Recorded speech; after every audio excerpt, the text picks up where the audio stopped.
So let's look at an example of dry friction. Here's that box that we were looking at in the lecture.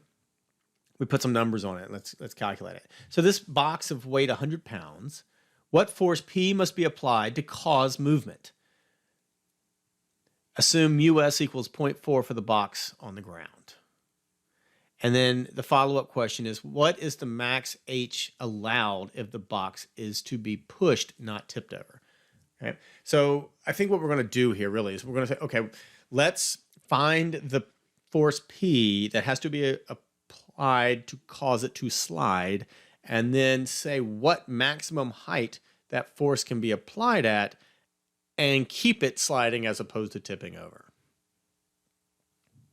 So this is going to be an impending motion problem.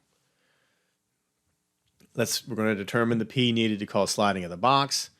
To do that, it's really just equal to mu s times n, right? So mu s is 0.4, that was given. 100 pounds is the weight.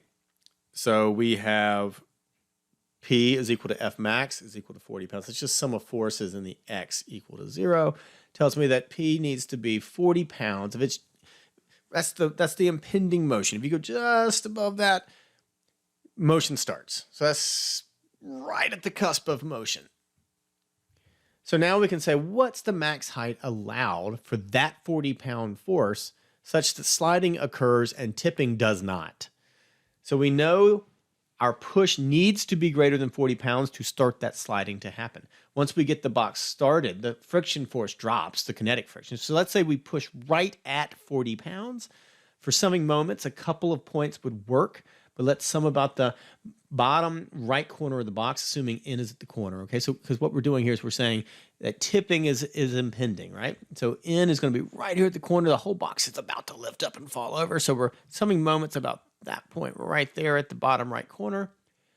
We have our normal force up, our friction force acting along the surface. W is pointing down in the middle like it always is, and P is up here at some distance h.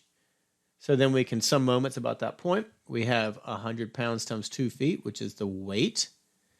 And then F and N are both acting through this point over here, the point we're summing moments about, so they don't generate moment. So then we have P here. So we have, again, our first term, 100 pounds times 2 feet, and then we have minus 40 pounds, which is that force P, times some value of H.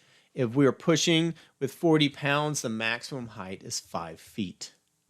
Once we get it started, it's going to start sliding, and that friction force can drop down, so we won't be pushing. So it's like we get up to like 40.1 or maybe 41 pounds, and then all of a sudden, once it's moving, that our pushing force drops back down below 40. So we're just saying, like, let's push it with 40. What's the maximum height? 5 feet.